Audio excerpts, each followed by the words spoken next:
Welcome to the front row. I'm your host, Brad Rowe, and this is a space where unfiltered stories of the human condition get told. Pull up a chair. Hey, what's going on, guys? So I am here with a friend of mine in the Valley, Jordan Beeman. Jordan, thank you so much for joining me. You bet, buddy. I'm glad to be here, man. Jordan and I we've known each other for about 14, 15 months now. Mm-hmm.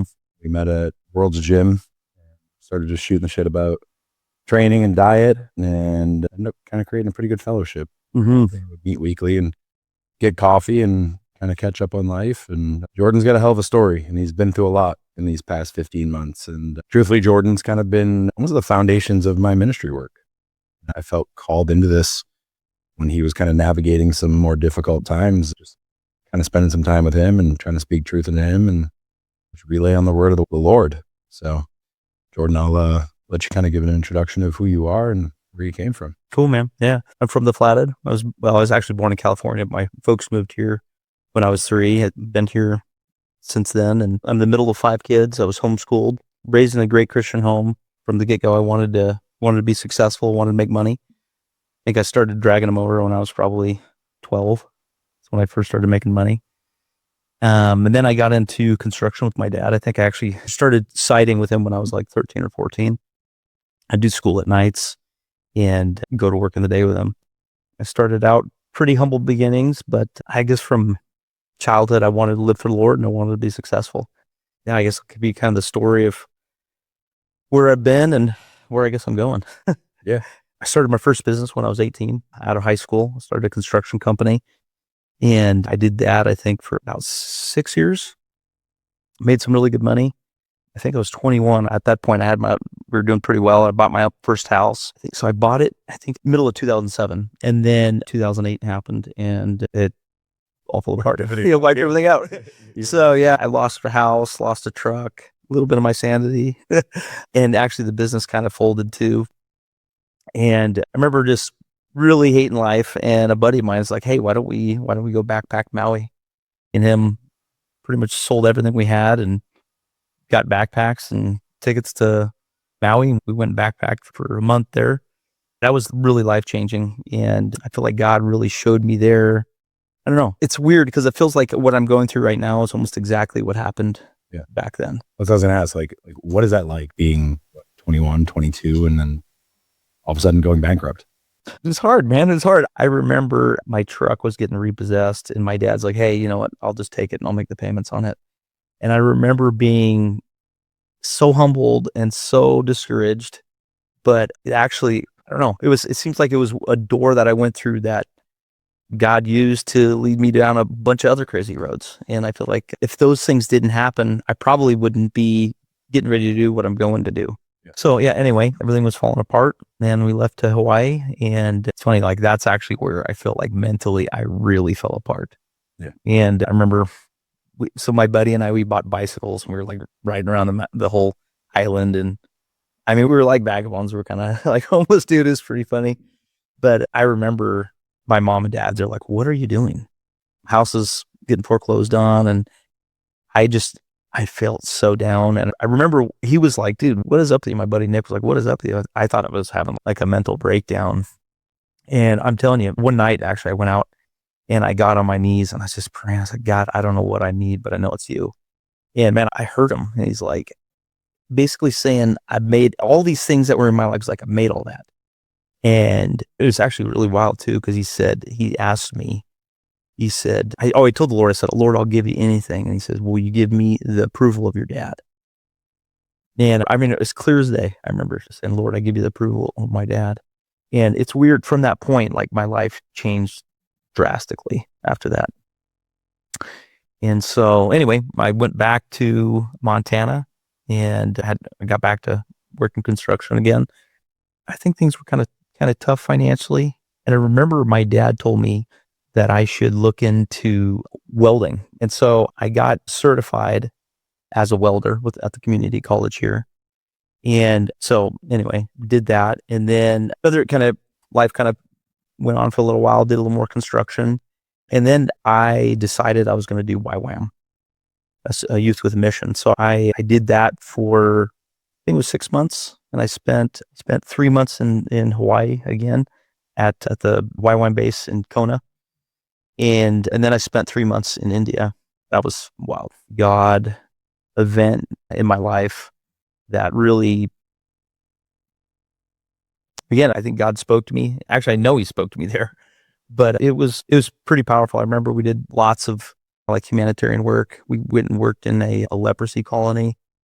I remember that was life changing. And I remember that those people were so full of life, and joy. And I was like, I remember being in this leprosy colony, and I broke down. I was like, God, just crying. I was like, I don't know what these people have, but man, I need this. I mean, this lady, I remember, ran up to us and she welcomed us and she took my hands, and she had no fingers and they're all taped up. I remember her nose was taped up, and she took my hands and kissed my hands. And I was just like, wow. I mean, these people are falling apart. Yeah. And yet they're pretty full of life. Yeah. That faith that you see with people that have just been through so much and still just find joy every day. And it's like, man, I wish I could just have a drop of faith that they have. Like, we think we have faith, but we haven't been tested like they have. Yeah. To truly believe that they have salvation. Absolutely. And it almost is like, it seems like the kingdom of God is like a dichotomy. It's like what we see here is great is like the opposite. And you see these people that are literally dying and yet they're happy. Yeah. And anyway, so got through the mission. We ended up going to another place called Peru, I remember, and built houses for widows. That was really cool. And I actually, I got busted for drinking on my outreach. But it was a good experience, man. I felt like it was a humbling experience. Yeah. It's funny. I remember feeling like I wanted to go serve God, and probably looked a little bit like an ass, man. Sorry. Yeah, but The heart is there. there. Yeah. Yeah. So anyway, I come back from India and needing work again. And so I remember talking with Dad. He was actually working in North Dakota in the oil fields. And he's like, yeah, I'm making a lot of money. He's like, I'm making $80 an hour welding out here. And he's like, you should give it a try. So I was like, wow, that's $80 an hour. That's good money. So I put together a welding truck and headed over to North Dakota. And I worked over there from, I think, 2013 to 2014. Spent two years over there. Yeah. And made really good money there. Actually, that's when I met my wife, Liz. So actually, my dad had a friend that would get all of his employees out of Peru. And he had a rock quarry, and he'd go down there and he'd get employees, and he'd also go down there and do like mission work. And my dad was talking to him, and sounds like my dad was like, oh, I'll go with you, do like this mission thing. And I was in North Dakota, and I remember it was like, I think it was like 20 below. And he's like, you want to go? And I remember I was just like, dude, get me out of here. So I dropped everything, and I went on this, I think it was like we went down there for 16 days. Yeah. And we did a bunch of cool stuff. Worked with I remember we worked with this home that was disabled guys. And I think it was actually more like a rehab. Prayed for a lot of people, did a lot of cool stuff like that. And one day we went to this church that's called Temple de Sion, I think. Yeah. And it's weird. Like, I don't sing, but like for some reason I end up singing in this church. I was singing the song Agnus Dei by Michael David Smith. And I was singing this song, and this, smoking Peruvian girl walks in, and I was like, wow. The moment I saw her, I was like, wow, that girl's hot. Yeah. And she didn't speak English, and I didn't speak Spanish. And so I didn't really get to talk to her or anything, but not until later. So later on, I think during this church service, she was singing worship. She was the lead singer in this singing worship. And I actually told the Lord, I said, Lord, I can't imagine having something like that. And seeing in the back watching her. And I remember later on, the team that I was with, we all prayed for them. And I remember like laying hands on her. I was like, oh my gosh. She's so small too. And I was just like, wow, this is so hot. And she left, and I think we left too. We were getting ready to leave, I think, the next day. And so she left, and that was it. I didn't think I was ever going to see her again. And my buddy, Jose, who was my translator, I was getting ready to go. I was like, dude, who's that chick, man? She's pretty fine. And he's like, man, I don't know. And I said to him, I said sarcastically, I was like, just tell her, if you talk to her, just tell her to be back in here to marry her. And that was it. And I thought, whatever, never see her again. And so I flew back home, and I had a cell phone tower that my dad and I were welding on in Idaho. And we went over there, did this job like 2 to 3 days. And then I think I had a week off in the Flathead. And then I was heading back over to North Dakota to work for the welding company that I was working for. And I remember my buddy hits me up on Facebook. He's like, "Hey dude, I found that girl. Her name is Karen RV on Facebook." And I'm like, "Sweet." So I go look her up, and I think I added her, and immediately she responds back, and it's in English. I was like, "Sweet." And next thing you know, we're talking, we start having a conversation, find out she's using Google Translate. Right. So, so we have this Google Translate relationship. Yeah. And it's kind of crazy. Like I remember, God spoke to me too. He told me, he didn't tell me I was gonna marry her, but I remember I was actually driving down into Cut Bank. That's just past Browning. And I remember I was praying about her, and I heard inside, "This is from me." And next thing you know, she's my girlfriend. And I remember I think after 3 months, I flew down and visited her. That was pretty wild. She didn't speak any English still. I didn't speak any Spanish. And what were those conversations like? Oh, dude. Is it just like all Google Translate asking each other? No, it was definitely a language of love. Yeah. But so actually, when I went and visited her house, I actually had to take a friend of hers. He's an older guy, but he's half Japanese, half Peruvian, and he speaks English. And he had to go with me to her parents' house and sit down with her folks. They're like, "What are you doing, man?" Yeah. And I sat down in their living room, and I remember walking into the house, and like my mother-in-law, she's probably like 4'9". She's so small. And she was like, arms behind her back, look at me, like glaring at me, like, "What are you doing here?"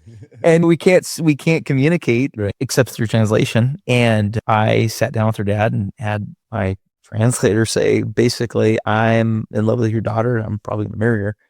And I was just so direct, man. I mean, it was, looking hindsight, it was like, I don't know, it was like buying livestock or something.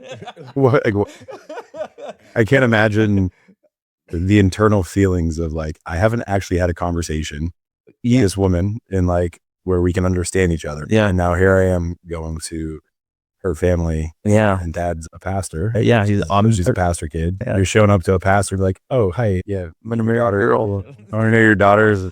We can't talk to each other, but we just, that body language, we know that that's what we want. Yeah, man. Yeah.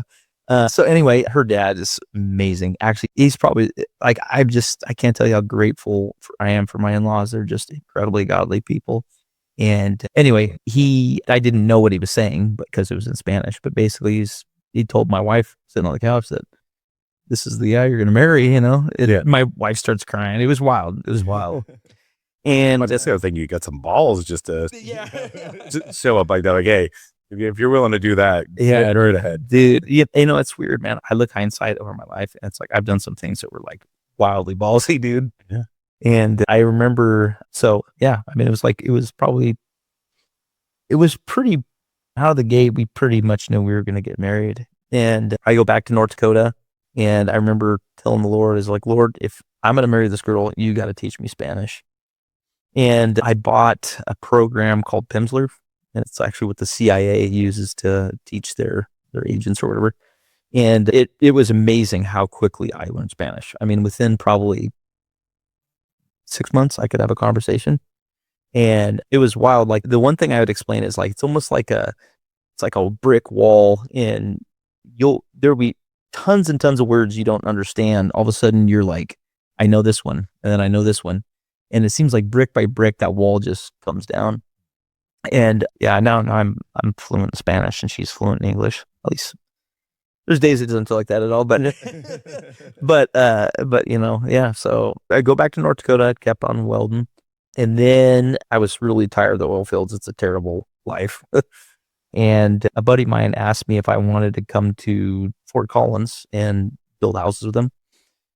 So I'm like, yeah, I'll do it. So I moved down there, and I sold all my equipment, which was stupid. Like, So I sell everything. I go to work construction with my buddy, and we start building houses, and that didn't turn out really well. And so I was like, well, dang, I think I'm going to go back to making the best money I can in the oil field. So I sold the truck I had, sold all my construction tools, and bought a flatbed truck and welding machine, spent all the effort to get this thing put together. And then the market crashed, and it was really tough, man. It was a really tough time. And so I moved back to Montana, and I think I did construction with Dad for a while there. Oh, actually, that's actually when Dad started doing steel work, and I did a little bit of welding with him. And that's when I remember she came up and visited my family for the first time. So we dated for about a year and 7 months, I think. Okay. And I remember I proposed to her, and then I moved back home. She said yes and everything. And I moved back home, and I remember just being like a deer in the headlights. I'm like, what am I doing? Like, I don't have any money. So I sold the welding truck, went back to doing construction. And I think all I had to my name was like this 94 Chevy pickup and some tools. And so I was like, honestly, I remember this day going to the job, and I was sort of like panicking. I'm like, man, I'm asking a girl to marry me that's on the other side of the world, move over here, abandon her whole life. She doesn't speak my language. I remember being terrified, but obviously we loved each other. That's how she felt. Oh yeah. Oh dude. Yeah. Yeah. And so we got married, and she didn't have an immigration visa. She had a visitor visa, which is like a 6 month, you can come in for 6 months at a time. And she came in, and we lived in my buddy's fifth wheel. And it was great from the get go, newlyweds. And then her visa her 6 month time was up. So she had to go back home. And I think she left for maybe 2 months, and she came back in on her visitor visa, and they saw that she was coming in and out a bunch, and they're like, hey, what are you doing here? And she's like, well, I have an American husband. And she's like, oh, he looks like you're trying to immigrate on a non-immigrant visa. She's like, if I wanted to, I could bar you, and you'd be barred for 5 years from coming to the U.S. And we're like, when we found that out, we're like, oh gosh. So that was really tough. Yeah.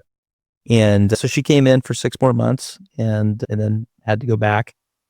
And that was a super tough time. I remember like brand new wife, and we were together for like a year, and then she had to go home, and we didn't know when we were going to get the visa. And I remember being pretty bummed out about that. And I don't think we even knew when we were going to get it, because they were so backed up on the visas. And so finally I was like, well, you know what? I think I'm going to go back to the oil fields. So I had a buddy call me, and he was down in Texas, and he's like, dude, we're making tons of money down here. You should come down. So I threw a welding truck together and headed down to Texas. And I was there for 2 years, I think. Got there in 2017 and stayed till 2019. It was just a tough time. I remember working like 100 hours a week welding, and my wife is on the other side of the world. And I remember it was a really tough time. But You mentioned to me before that you had talked about potentially moving there. yeah. And that's something that I really should have done. I don't think any couple should be separated when they're newlyweds. But yeah, I should have done it. And I think the reason I didn't, I was probably financially afraid of whatever. So anyway, so we finally got her visa, and I remember she got there in September, I think, of 2017. And that month we were pregnant. And it was, again, I mean, just, man, I look hindsight, it's just like one tough thing after another, after another, after another. And so, yeah, we got pregnant with Isabella. And that's actually, at that time I started Western Welder. I had this idea for like this, we called it the Bandit. It was like this it was like a shirt with like one leather sleeve on it. And all my buddies were like, oh, that's cool. And I told my wife, let's make some and see if we can sell them. And I had 2 different orders. I think the first order was like $6,000, and they were super expensive to make. It was like, there was no profit at all. And I remember they showed up, and they were made with like this, like, it was almost like polyester, and it should have been like a heavy duty, like canvas. And I remember welding them. They just like burst into flames. And my buddy's like, yeah, that's cool. And so that was our first order. And then the next one, I think we went and got, actually, this is a wild story. So I remember like thinking we're going to give up on this thing. And I told my wife about how it went, and she's like, well, let's do another order. So her and her mom had to go to Lima to get this cotton. And I remember they went down, they found the material, and they got in a wreck actually on the way back. And my mother-in-law, I don't think she broke her back, but I think it actually chipped something on her spine. She was messed up for a long time, but I remember that just the trials that we went through were crazy. And so we make this second order. It's like 100 shirts. They turned out beautiful, really good leather work on the sleeves. And I remember I did the math wrong. And so instead of this, it's one sleeve. And I think they were supposed to be on the right. And I put them on the left. And 12% of the population is left-handed. So another order of shirts that were sat in the closet and then eventually kind of threw them away. Yeah. But I remember that was such a tough time. I mean, I was working like crazy hours when I didn't have my wife with me until obviously that September. So the next thing that happened was I came up with a shirt that was like a black shirt with white stitching. And that was the secret sauce that what made Western Welder successful. So where did the original idea for Western Welder come from? It came from, how did you talk about what Western Welder is? Yeah. So actually, the first time it came to me, I was sitting at a traffic light, actually right up by Starbucks at Home Depot, by Home Depot there. And I remember looking at my arm, and this arm doesn't have really much for scars, and this has got scars all over it. And I'm like, that is crazy. I'm like, man, I thought, man, why don't they make like a sleeve for this arm? And that's when I had the idea for this shirt. And super low point. I remember just being so bummed out at that moment. When I was sitting at this traffic light, it was nighttime and it was snowing really hard, I remember. And that's when the idea came. And I mean, it's super humble beginnings, but fast forward, we've done over 20 million in revenue since it. But yeah, anyway, so come up with that shirt, the black one with white stitching. And I remember my buddies started calling it the pipeliner tuxedo. And I remember we made, I think 100 and then 200 and then 400. And they just started selling. And I got a picture in my phone of our apartment. And I mean, it's smaller than this room here. And it was just boxes all over the couches everywhere. And my wife was pregnant. I was working 80 hours a week. And I'd come home and I'd pack shirts, print labels, and then set them outside. And the FedEx guy would get them in the next morning. And I remember it was so hard on my wife too. I mean, my wife didn't speak English. She didn't have a driver's license. She was pregnant in Odessa, Texas, which is a lousy place to be. And honestly, man, I don't know. I mean, poor thing. I don't know how she got through it, man. That had to have been super hard. And what was your mindset at that point, though? And obviously, you're trying to provide for a family, but like, what was that drive that you always had? Like, what called you to be in the middle of fucking North Dakota when it's -20 to weld? And dude, I think I've always longed for a better life, like an affluent life. I wanted to be successful. I grew up in a blue collar home, and I remember we lived in a mobile home out in the middle of nowhere. And my dad's hardworking dude, and he always provided for the family. But I remember just construction, the flat had never really paid that much. And I always wanted more. And so I think from the moment I could make money, I was like, man, I'm gonna be a success. I'm gonna make money, and I want to be a successful entrepreneur. And I think once having a wife and then having a baby, it's like it was just a fire under me. And I've had that fire for a long time. I mean, I've been in business this year 20 years. I'm 38 and I was 18 when I started my first business. And it's weird too, even this last year, I feel like it's what God's called me to. It feels like I just enjoy business.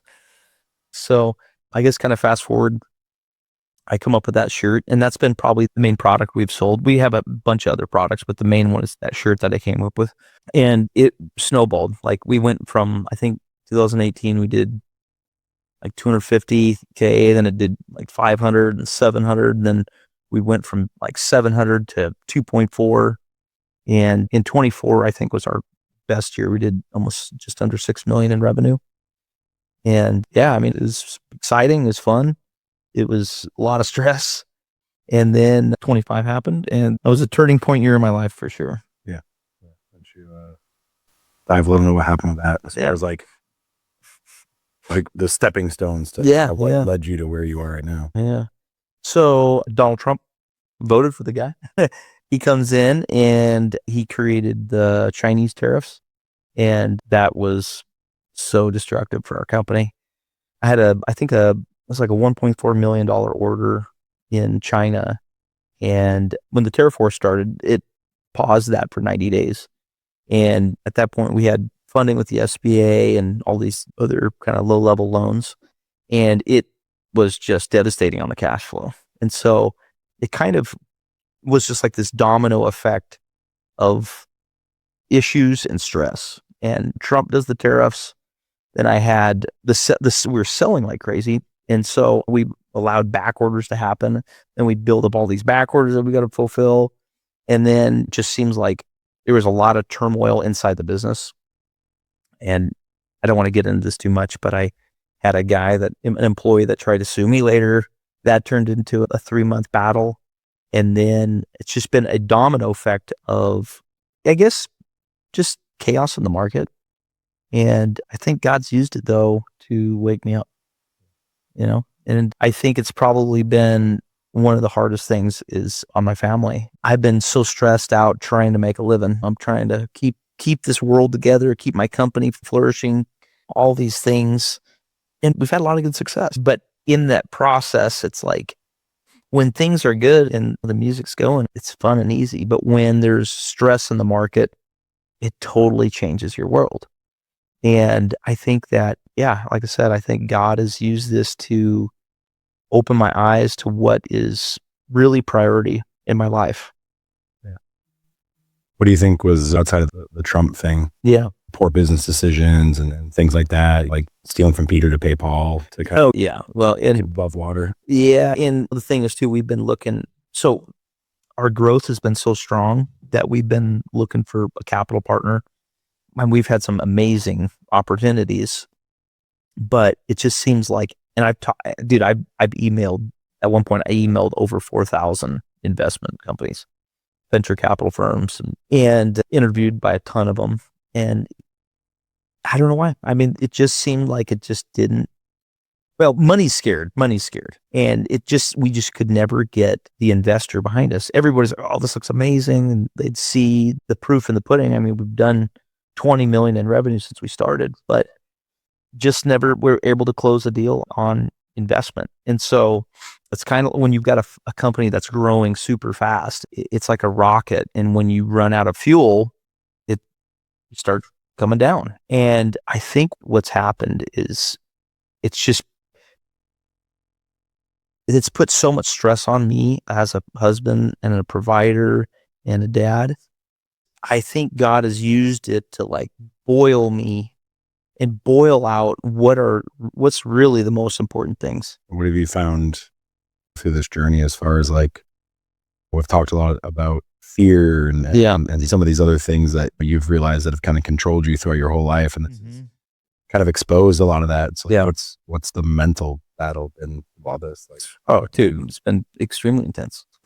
The battle's been very intense. Like, honestly, tons of fear, tons of anxiety and depression and all of that stuff. You know what I mean? And our buddy Jim, I met Jim, I don't know, maybe 2 months ago, maybe. And he sat down with me and he told me, and he's a guy that's been successful as an entrepreneur. And he told me, he's like, Jordan, if it messes with my relationship with God, my marriage, my kids, or my health, he's like, it's a no. And he's like, he told me, he's like, I think that you need to have a reset, and you and your family need to sit down and find out what are your core values. And I haven't totally done that yet. I mean, we're in life and it's pretty hectic right now. But I feel like God's showing me that those are the core values for my life right now. And I need to, anything that is keeping me from, or anything that is getting in the way of those things, it needs to be second priority. And I'd say Western Welder, as much as I appreciate it, and as much as it's done amazing things. It's fed many people. It's employed. I think at one point there was probably over, when you take all the people that were manufacturing, probably over 300 people at a time working. And I see though that all the growth, it's funny too, and all entrepreneurs feel this. It's like we just love, it's like the chase, the growth. It almost becomes like a high, and it comes at a cost though. It comes at a cost, and it's like, and I see that it messes with your mind. It messes with this. It's like juggling, and the next thing you know, you're juggling so much. You're like, oh. What do you think the hardest battle through all this has been? I mean, I know you talked about strong suicidal thoughts and all these other things that, just really taking you out, man. Yeah. I mean, lots of fear thoughts, lots of dark thoughts. I've definitely been in some dark places, man. And, I will say this, I'm thankful for the battles that I've gone through before, because I know when the enemy, I have enough experience as a believer to know when the enemy is coming after you. You know what I mean? Yeah. But I think another thing too is I think that my identity has been attached to being a provider and being a go-getter and a success.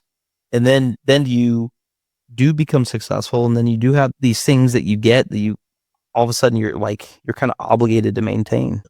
And I think fear of failure has been pretty heavy, and fear of failure when I lost my house when I was 21, I remember it being, as a 21-year-old, was devastating. And I remember being so down about it, but God used it in a really powerful way. When it changed the way I viewed money, it changed the way changed a lot of priorities in me.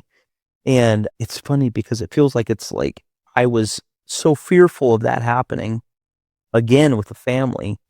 And I wouldn't say that's actually what's happening now. I mean, we've got a lot more that we're able to, a lot more in our pivot, you know what I mean? But fear of failing my family, that's been a big one. And feeling like I got to control it, And I feel like God has been, in this last year, just really been working on me to release control. And so that kind of goes into what I'm getting ready to go do. We're moving to Peru. And so it's pretty awesome.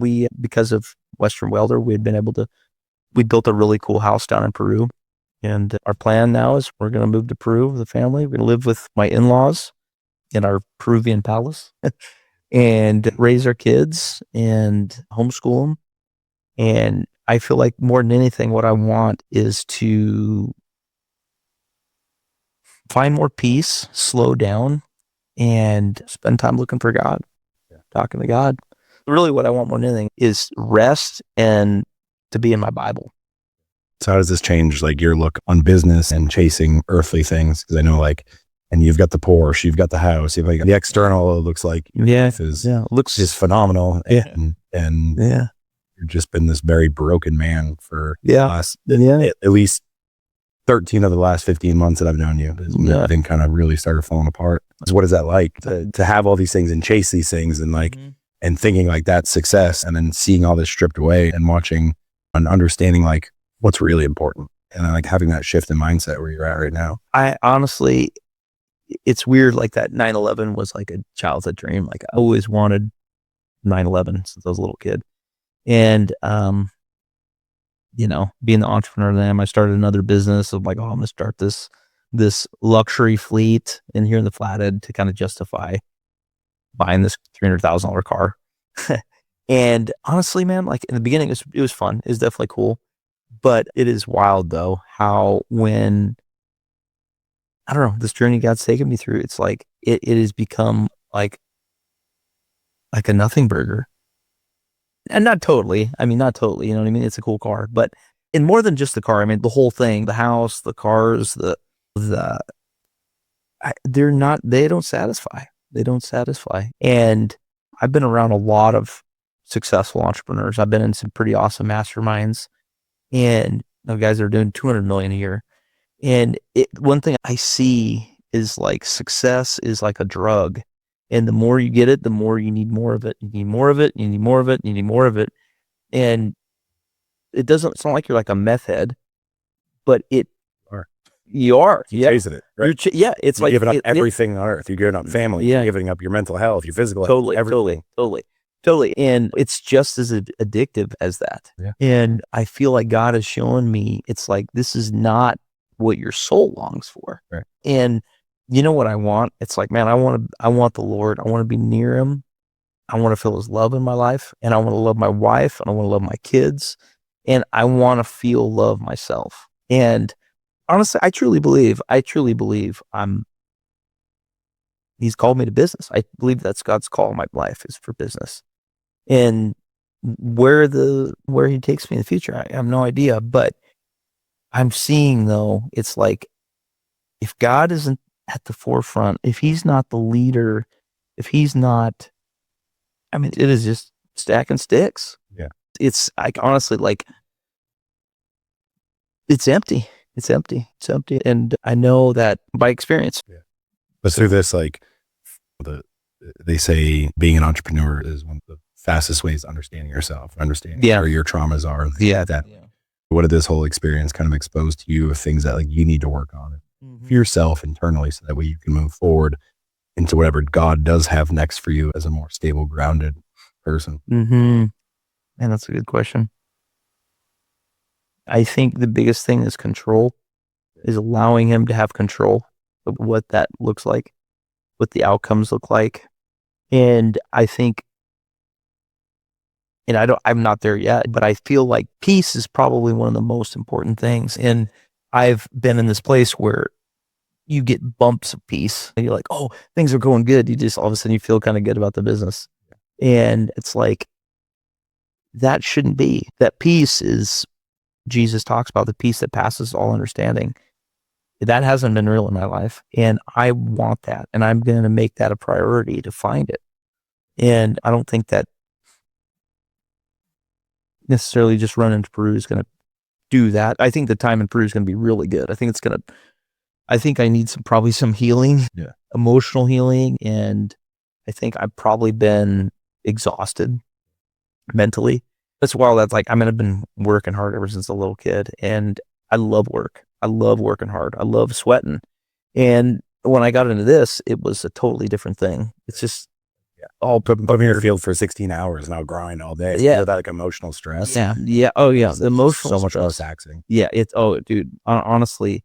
And I mean, there's a point where it's like, and even now it's like this, I mean, the dog walks across the floor and you're like, ah! And it's like, I think that I've been overloaded by stress. You know what I mean? And so I feel like, I don't know. I feel like he's causing me to let go of things. And I mean, I'm still going to run the company down in Peru, but we're going to scale back significantly. Right. And I mean, again, like I was saying, actually, this is something I told you before. It's like, I've always felt like Indiana Jones with the gold idol, and that cash flow is that big rock behind me, and just constantly running and performing to keep this thing going. And we were in the sauna, and I was like, I wonder if Western Welder is the gold idol. And I don't know. I don't know what his plan is, but I mean, he gave me the company. But it's like, the one thing though I don't want is it to be more important than him in my life. Right. You know what I mean? And I'm sure immediately it probably became the idol over him. Probably. Yeah. It's like he gave me that idea, and just like with everything, I mean, talking about like people in ministry work, where people make their ministry their idol, over God. And so even if it has good intentions, it can become that idol. And it's just him stripping you away from everything right now. I know. Yeah. Eyes on me. Let's get your health, mental health, everything. Mm-hmm. Like, you're dealing with tinnitus and all this other stuff, which is all proof that this is, overload, stress, anxiety type stuff. And marriage that's had its challenges, and children that are feeling the brunt of that. Mm-hmm. Totally. And it's wild because I mean, I think a lot of Christian men, we're all doing the same kind of thing. You know what I mean? And I don't feel like we're prioritizing what we need. And I think that if those needs were met, it would be the family dynamic would be totally different, I think. And it's funny. Like I told my wife 6 months ago, I'm like, baby, if you want, I'd be willing to move to Peru.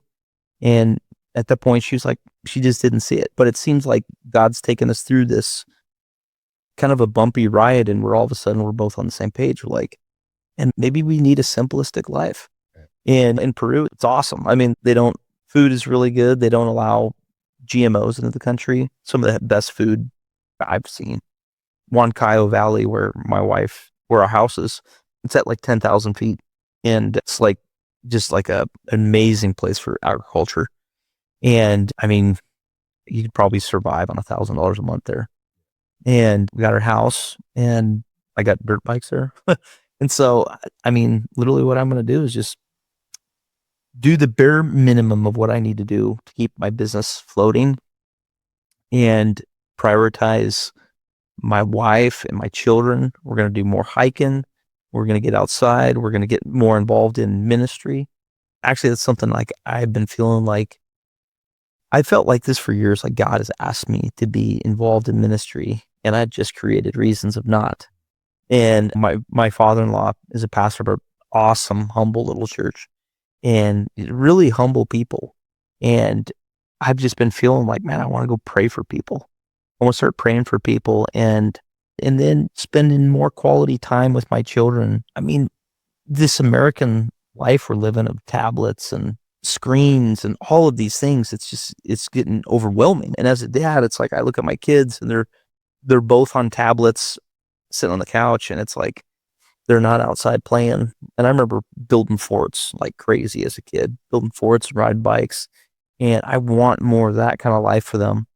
And actually, like what we're planning on doing too is growing a garden. And so for part of their education, I want us all to build this garden. And yeah, man, I feel like I've had this outward experience of what looks like success. And inside, it's like, I know I'm not right. I know that I'm not where I want to be. And I think I'm one of millions in America. You know what I mean? And it just feels like our society has just gotten so fast and so much noise and so much activity. And we really like don't even know what we're doing or where we're going. And yeah, I just feel more than ever that it's time to slow down and listen for them. I don't feel like a person like I have a big ego to nurture, I guess. I've never really felt like that. I don't mind being humbled. And I've done lots of humbling things in the past, and I've gone broke before. But currently where I feel like right now, it's really hard. It's like, I feel like I'm being humbled at another level. But I feel like it's weird. On one hand, it's like, oh, this is tough. This is tough. Especially when you want, like, honestly, I think that Western Welder is set up to be $100 million company. I mean, I had some of the biggest companies in the nation, Tyndale USA, the largest FR distributor in the nation, come to us. And I'm like, on one hand, I'm like, oh, I want that so bad.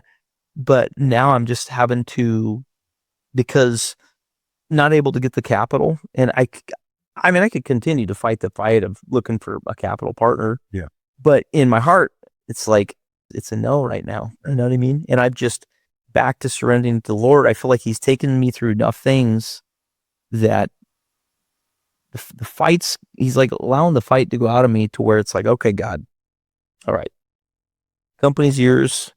I'm yours. The kids are yours. My wife's yours. My family's yours. My life's yours. And I think it's very hard. I mean, totally hard. I mean, Yeah. I mean, walking in faith, dude, it's probably the hardest thing that I've ever done. We had that conversation before we started. Is I battle with this thing myself of, I know deep down inside, I know long term, like I'm gonna be okay. Yeah. Like I'm gonna have freedom. I'm gonna have family. I'm gonna have all these things. Yeah.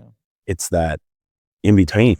Yes. scares the living shit out of you right now. And like I've been battling with major anxiety the last couple of days because like things I'm navigating Yeah. and where God's calling me to stretch me. Yeah. And it's like, all right, well, you have faith in him. You have faith in the long term. Then like, What's just, the like, deal, right? man? Like what? Yeah. Like what is that hold Yeah. up? Yeah. It's like, why are we so like afraid to? It's weird. It's like, it's almost like numbers. You see numbers on a screen and you're like, when they're high, you're like, oh, this is good. And then it's like everything in life is like that, like stock tickers. Yeah. When your account, you log in. Like I log into my account 3 times a day or more. Like, oh, where's things at? And it's like we're always like posturing ourselves. Yeah. And if things don't work out well, you're like, oh no. And then you immediately try to come up with a backup plan, how to save yourself. You know what I mean? Yeah. And it's like, but why though? Why are we, why are we? And it is wild, man. It is wild. And I think surrendering to the Lord, dude, is so tough, man. It's so tough. But I feel like the more you sense the Lord, you're like, man, Jesus is, there's nothing like him. Yeah. He's amazing. And he's the only thing that will really satisfy us. And us surrendering to him, he's so committed to it, he's hanging on a cross naked. It's like, that's pretty wild, man. God is amazing that he's that committed to seeing us come to life. It's like that. Wow. It's like, wow, God, that's amazing. But and that surrender is so hard because oh yeah, most of the time the surrender requires rock bottom. it does, man. And this is another thing too. I feel like in our world is like, there's so many gurus and it's all propped up with, look at what I did. Right. You know what I mean? And it seems like to me in the kingdom of God, that doesn't fly at all.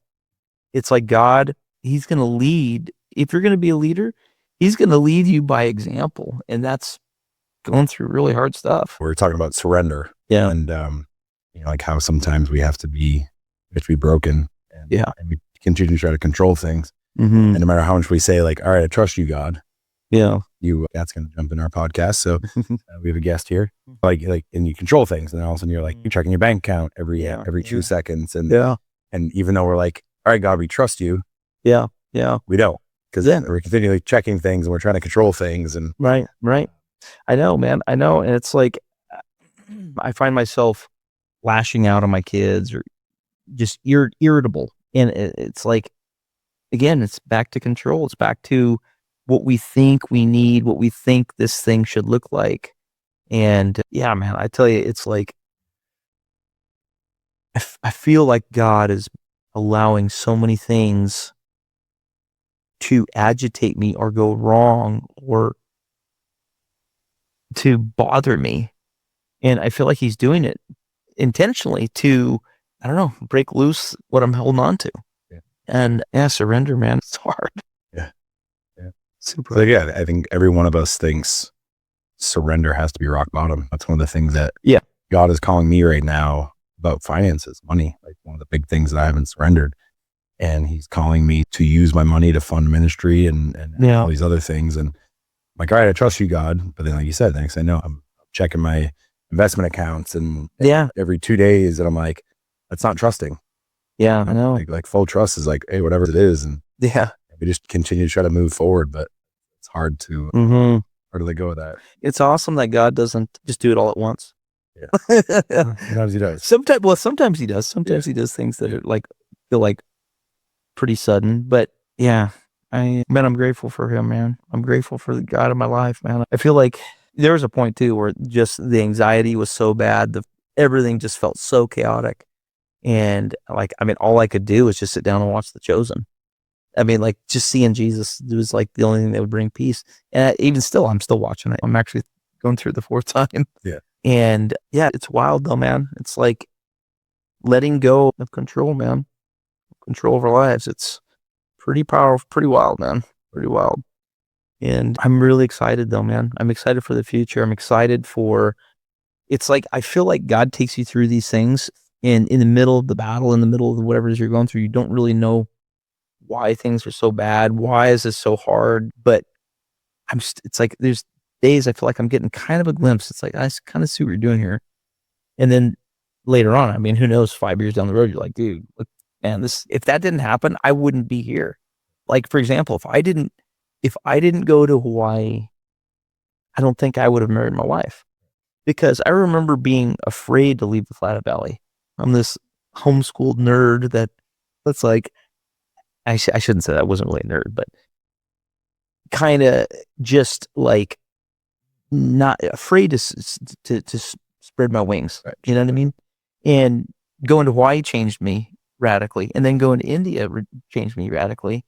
And then it's like, I mean, the idea, so like when my wife and I got married and she had to leave the country, I look hindsight and was like, man, like I would tell that young guy, like, you're crazy. Go after her, dude. Yeah. Go to Peru. And I was afraid. And I shouldn't have been afraid. I should have gone to Peru and just been like, love the adventure. And it's wild. And now I'm moving there. You know what I mean? And I mean, for a year, we've said a year, but I'm telling God too, it's like, hey, Right. I'll go your timeline, not mine. your timeline, Lord. Right. And it's funny too. I remember, I know it's the Lord speaking to me. We were in Peru. This is before we built the new house, and we were in her parents' house, and it was like built in the 60s. It was adobe, and it rains a lot in Peru, and it has this open courtyard, and it was really cold and rainy, and I got pneumonia. I was out dirt biking, and we got caught in this hailstorm, and I ended up getting pneumonia. And man, I was like, dude, they put me in the hospital I didn't stay in the hospital for 5 days, but I was in and out of the hospital for 5 days. And I remember just like, I was like, at the end, I was like, honey, I'm about to say goodbye to Peru forever. I was being an ass about it. Yeah. But I remember I walked into the kitchen and I heard him. I heard, this is a test. And if you get on the other side, you're going to see some amazing things. And it's wild. Like, since that happened, I have like fallen in love with Peru, man. I love the people. I love the food. I love the opportunity. I love the freedom there. There's a freedom there that we don't have here. And it's kind of, I mean, I can rip down the highway, rip down Main Street on my dirt bike and get away with it there. And it's just a different world. In certain ways, certain things like technology, everybody's got a cell phone, right? But there's other things that feels like you're stepping 50 years back. Right. And I think, man, like, I think you're going to see actually probably a pretty big migration of young men to South America, American men. And I mean, I already know a ton of guys that have gone and stuff, and it's massive opportunity. And there's a lot more freedom there than, sadly, ours is just getting eroded here. You know what I mean? And I think that is what we're called to, is some kind of a frontier. Yet I think men in our culture right now are internally dying because of losing that frontier. You know what I mean? I think there's a like, you think about the book Wild at Heart. I love that book. And it talks about that it's like this longing and this, I think it's the call of God in us. You know what I mean? This frontier of adventure and don't know what the outcome is. And it's like, that feels like sometimes you think that's the last thing you want, but then you step into it and you're like, dude, that was amazing. Like, I look back on Maui. It was amazing. I look back on going to India. That was amazing. Look back on moving to Texas. That was another thing too. I felt like that was like for me, when I moved to Texas away from my family and moved to the other side of the country, it felt like this like coming of age kind of thing. And I had to figure it out on my own. There was nobody there to help me. And I think us men, we need that. And I feel like another thing too, that our culture we're so on right now, is optimization of our health, of all these different things. And it's like we're trying to max everything out. And it seems like actually what we really want more than anything is to let go of that and let go of the control of that. You know what I mean? I mean, and you know this, I mean, you've been at the peak of fitness and chasing that dream. And it's like, I don't know, man. It seems like, I think we're made for adventure, man. Yeah. I think a slower, simpler life, but I think in trusting God, there's adventure. Right. And he's going to lead you to go do things that you've never done before. Right. Well, as humans, we chase comfort. And but comfort's slow death. Yeah. So like when you're actually out there and you're challenging yourself, you're in an adventure and you're unsure of what the next day is going to bring or it might bring, like it brings exhilaration. It brings so like purpose in your life. You're locked up in a 9 to 5 and you're doing the same shit every day. Yeah. Coming home, drinking your 6-pack, whatever it might be. You're locked into this groundhog comfort day. Yeah. And it's just a slow death of the soul. It is, man. It is. It's weird. It's like, I felt like what I was building, this beautiful white house with a fence around it and this Porsche parked outside. I mean, it's beautiful. I mean, I got a beautiful house, a beautiful car, and beautiful wife and 3 beautiful children. And it's like everything looks so perfect. And now, obviously, my wife and children outside of next to Jesus are the best thing in my life. I won't trade them for anything. But this idea though, this kind of the American dream, it's like, man, like it felt like it was what I really wanted. Now I'm starting to realize, man, it's actually not what I want. It was built on brokenness too. Yeah, totally. Because you had all that, but in your head, even when things are at your peak, you still battle those demons. Oh, totally. They're always with you. Totally, dude. Totally. Yeah, and that's something I feel like I want to pursue more, is dealing with internal trauma and fear and things that I dealt with as a kid and all that stuff, you know what I mean? And instead of like running from it, I don't necessarily want to run it head on, you know what I mean? But yeah, man, I feel like it's funny, like this sounds so arrogant to say the Lord. I remember I was reading the Bible and Jesus says, a man's life does not consist in that which he possesses. And this is probably a couple years ago. And I'm like, man, Lord, that doesn't seem true. It's like, I think about if I had a wakeboard boat, I mean, that'd be pretty sweet, Lord. And it's like, he's probably like, well, I'm about to show you. And it's so true. It's totally true. It's like, man, you can get all the goodies and all the goodies. Next thing you know, it's just like ashes, man. It's just like, what is this point of it, man? And it's funny, like that car, man. I felt like God has spoke to me so much through that car. It's crazy.